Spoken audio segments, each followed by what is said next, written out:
Hello everyone, स्वागत है आप सभी का आपके अपने यूट्यूब चैनल में।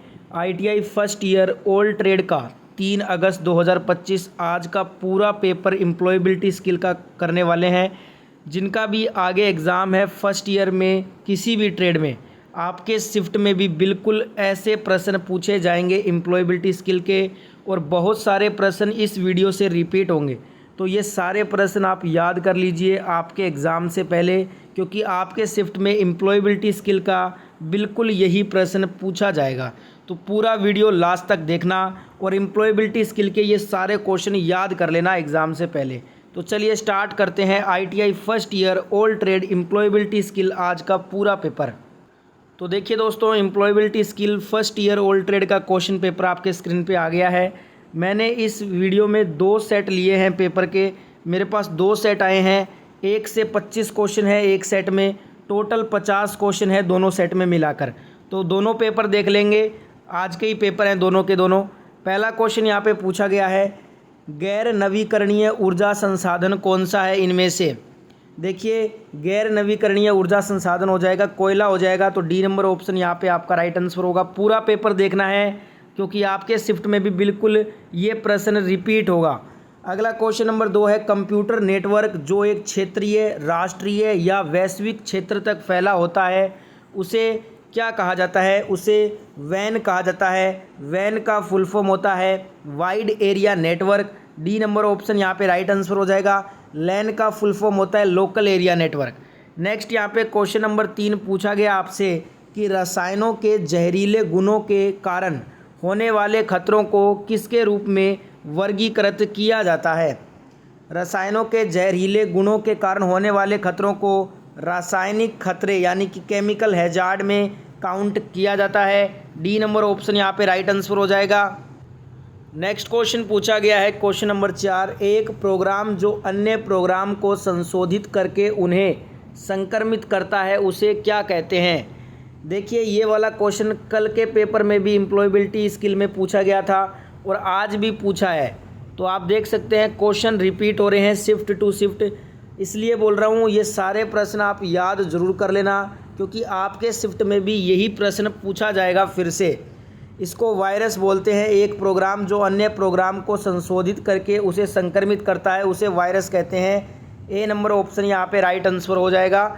अगला क्वेश्चन यहाँ पे पूछा गया है, सूचना सुरक्षा में कौन नहीं आता है। विच one is a don't of information security. सूचना सुरक्षा में लैपटॉप, हार्ड ड्राइव तथा मोबाइल उपकरणों को एनक्रिप्ट करना ये आता है। समय समय पर अपने पीसी का बैकअप डाटा लेना ये भी आता है। पासवर्ड का अनुमान लगाने के लिए कठिन प्रयोग करना ये भी आता है सुरक्षा में। पर सूचना सुरक्षा में किसी को भी अपना पासवर्ड बता देना ये नहीं आता। डिस्क्लोज पासवर्ड टू एनीवन ये सूचना सुरक्षा में नहीं आता है। सी नंबर ऑप्शन यहाँ पे राइट आंसर हो जाएगा। ये वाला क्वेश्चन भी कल पूछा गया था, आज रिपीट हो रहा है। अगला यहाँ पे क्वेश्चन नंबर 6 पूछा है, एटीएम का फुल फॉर्म पूछा है। तो एटीएम का फुल फॉर्म होता है ऑटोमेटेड टेलर मशीन। तो यहाँ पे राइट आंसर आपका ऑप्शन नंबर सी हो जाएगा इस क्वेश्चन का। नेक्स्ट यहाँ पे क्वेश्चन पूछा गया है, शब्दों के निम्नलिखित सेट को सार्थक वाक्य में फिर से व्यवस्थित करें। अब यहाँ पे देखिए दोस्तों, अरेंज करना है आपको, रीअरेंज करना है set of words into meaningful sentence, जिससे कि मीनिंगफुल सेंटेंस बने। वाक्य है यहाँ पे teacher, school, worked, she, a, as.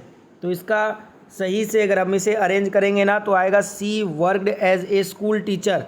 D number option यहाँ पे राइट हो जाएगा। ये वाला क्वेश्चन भी कल पूछा गया था, आज रिपीट हुआ है।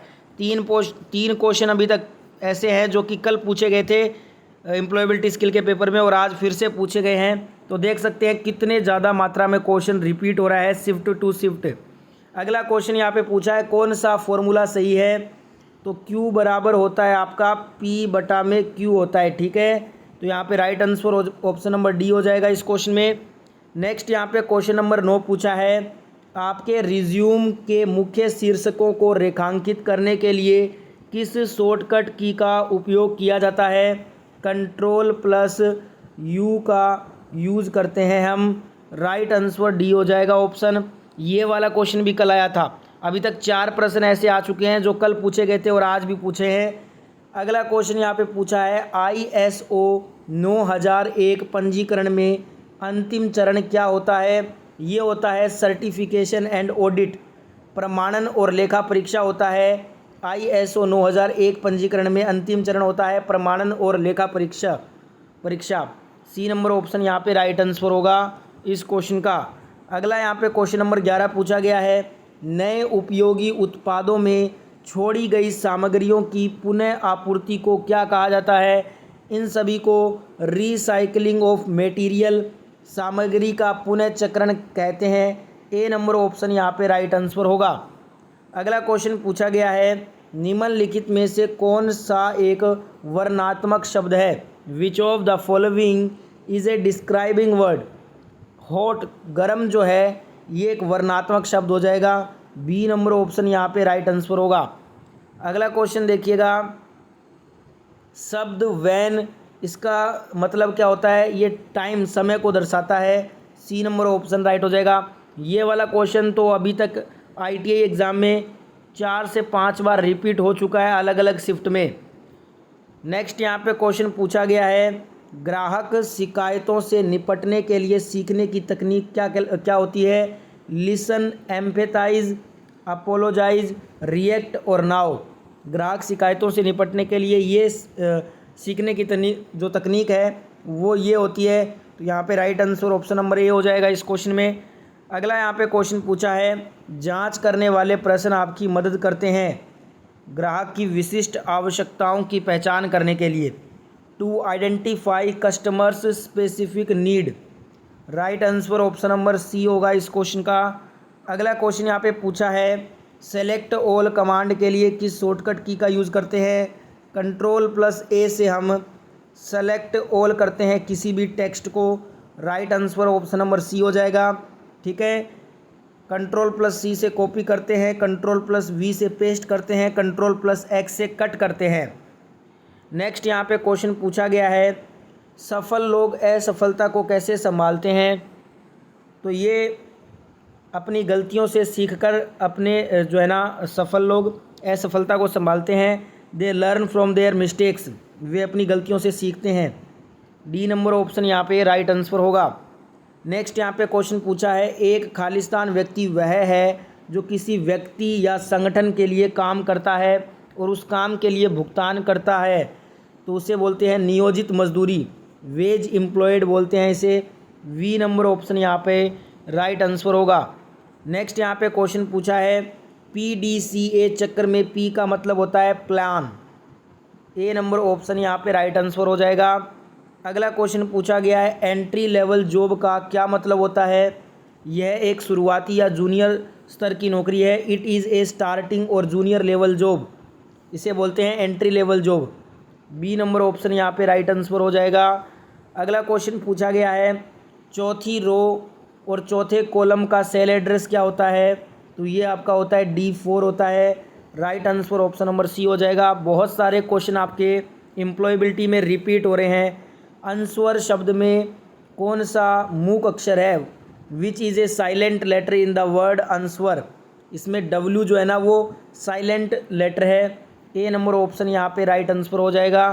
अगला यहाँ पे क्वेश्चन पूछा है, एक व्यक्ति जो व्यवसाय की शुरुआत से जुड़ा है उसे क्या कहते हैं? उसे एंटरप्रेन्योर, उद्यमी कहा जाता है। डी नंबर ऑप्शन यहाँ पे राइट आंसर हो जाएगा। नेक्स्ट यहाँ पे क्वेश्चन पूछा है, कार्डिनियल नंबर कौन सा है? 10 कार्डिनियल नंबर है। Right answer option number D होगा इस क्वेश्चन का। नेक्स्ट यहाँ पे सेट नंबर 1 का लास्ट क्वेश्चन 25 नंबर क्वेश्चन देखिएगा। SMS का फुल फॉर्म होता है short message service. Right answer option number B हो जाएगा इस क्वेश्चन का। तो देखिए, employability skill first year old trade का सेट 1 कंप्लीट हो गया है, जिसमें 25 क्वेश्चन थे। दूसरा पेपर जो आज आया है वो देख लेते हैं अब। देखिए दोस्तों, employability skill first year old trade का जो दूसरा क्वेश्चन पेपर आज आपसे पूछा गया है, इसमें भी 25 क्वेश्चन है, वो करते हैं अब। इसमें पहला क्वेश्चन पूछा है, बड़े अक्षर का प्रयोग कब किया जाता है? एक वाक्य की शुरुआत में, व्यक्तियों के नाम से, स्थानों के नाम से, तीनों में किया जाता है बड़े अक्षर का प्रयोग। Right answer option number D होगा। ये वाला क्वेश्चन भी कल आपसे पूछा गया था और आज आपसे ये क्वेश्चन फिर से रिपीट करके पूछा है, इसलिए बोल रहा हूँ ये सारे प्रश्न याद कर लेना। 50 MCQ हैं, 2 सेट हैं इसके अंदर। पेपर 1 पेपर 2 दोनों में मिला के 50 क्वेश्चन है, सारे याद कर लो। आपके शिफ्ट में हू बहू डिट्टो ये क्वेश्चन पूछा जाएगा, फिर से रिपीट होगा। अगला यहाँ पे क्वेश्चन नंबर 2 पूछा है, एक विकास मानसिकता वाला व्यक्ति हमेशा किसके लिए तैयार रहता है? बढ़ो, बदलो और सीखो, ग्रो, चेंज और लर्न के लिए वो तैयार रहता है, एक विकास मानसिकता वाला व्यक्ति। सी नंबर ऑप्शन यहाँ पे आपका करेक्ट आंसर हो जाएगा। नेक्स्ट यहाँ पे क्वेश्चन पूछा गया है, क्वेश्चन नंबर 3, वह शब्द जो अचानक और मजबूत भावना व्यक्त करता है उसे क्या कहते हैं? उसे इंटरजेक्शन विस्मयादिबोधक कहते हैं। क्या कहते हैं? विस्मयादिबोधक इंटरजेक्शन कहते हैं। ए नंबर ऑप्शन यहाँ पे करेक्ट आंसर हो जाएगा। अगला यहाँ पे क्वेश्चन पूछा है, भूमिका निभाने का कौन सा लाभ नहीं है? बोरियत पैदा करता है, ये develops boredom. Which one is not a benefit of the role playing? भूमिका निभाने का जो लाभ नहीं है वो ये है कि ये बोरियत पैदा करता है। बाकी इसके क्या क्या लाभ हैं? ये आत्मविश्वास पैदा करता है, सुनने का कौशल विकसित करता है, रचनात्मक समस्या समाधान कौशल विकसित करता है। ये तीनों ही भूमिका निभाने के लाभ हैं। बोरियत पैदा करना ये इसका लाभ नहीं है। डी नंबर ऑप्शन यहाँ पे आपका राइट आंसर हो जाएगा। अगला क्वेश्चन यहाँ पे पूछा है, दिए गए प्रश्न के लिए सही उत्तर चुनिए। हाउ हैव यू बीन, ये प्रश्न है, इसका सही उत्तर होगा वेरी वेल एंड यू, ये वाला सही होगा। C number option right answer हो जाएगा। नेक्स्ट यहाँ पे क्वेश्चन पूछा गया है, ये क्वेश्चन कल आया था और आज फिर से पूछा है, देख लिए। आप एटीएम से 5,000 रुपये निकालते हैं, एटीएम मशीन 5,000 रुपये दे देती है, निम्नलिखित में से कौन सा नैतिक रूप से सही कार्य होगा? मेक ए कंप्लेंट, शिकायत दर्ज करना, ये हमारा सही काम होगा। ए नंबर ऑप्शन यहाँ पे राइट आंसर हो जाएगा। देख सकते हैं डिट्टो क्वेश्चन रिपीट हो रहे हैं आपके। अगला यहाँ पे क्वेश्चन है, सीडो का फुल फॉर्म पूछा है। इसका फुल फॉर्म होता है small industries development organisation. Small industries development organisation SIDO का फुल फॉर्म होता है। डी नंबर ऑप्शन यहाँ पे राइट आंसर हो जाएगा। अगला यहाँ पे क्वेश्चन आया है, संविधान के उद्देश्य और सिद्धांतों के बारे में संक्षिप्त विवरण हमें प्रीम्बल प्रस्तावना में मिलता है। सी नंबर ऑप्शन राइट होगा। ये वाला क्वेश्चन भी कल पूछा गया था तीनों ही शिफ्टों में, आज ये फिर से पूछ लिया गया है। अगला यहाँ पे क्वेश्चन पूछा है, FYISMS का विस्तार क्या होता है? जो आपका FYSMS का विस्तार होता है, FYI का full form for your information. SMS में जो FYI होता है ना, उसका मतलब होता है फॉर योर इन्फॉर्मेशन। तो right answer option number B हो जाएगा इस क्वेश्चन का। अगला यहाँ पे क्वेश्चन पूछा है, कंप्यूटर का मस्तिष्क किसे बोलते हैं? कल ही मैंने आपको बताया था, CPU को बोलते हैं। ठीक है, इसमें कंट्रोल यूनिट होता है और ALU यानी कि अर्थमेटिक लॉजिक यूनिट होता है। ठीक है, right answer option number B हो जाएगा। अगला यहाँ पे सेंट्रल प्रोसेसिंग यूनिट, इसका फुल फॉर्म भी होता है, ध्यान रखिएगा।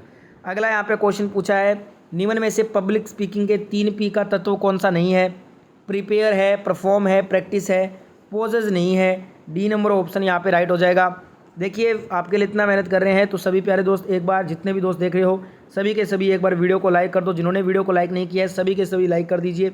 जितने भी आपके दोस्त हैं फर्स्ट ईयर के किसी भी ट्रेड में, सभी तक ये पेपर शेयर करना, क्योंकि ये पेपर आपके दोस्त की मदद कर सकता है। ये पेपर आपके शिफ्ट में आएगा, इसलिए सभी दोस्तों तक ये पेपर शेयर जरूर कीजिएगा, सभी ग्रुप में इसको शेयर कीजिएगा। अगला यहाँ पे क्वेश्चन पूछा है, इनमें से कौन सा सही नहीं है?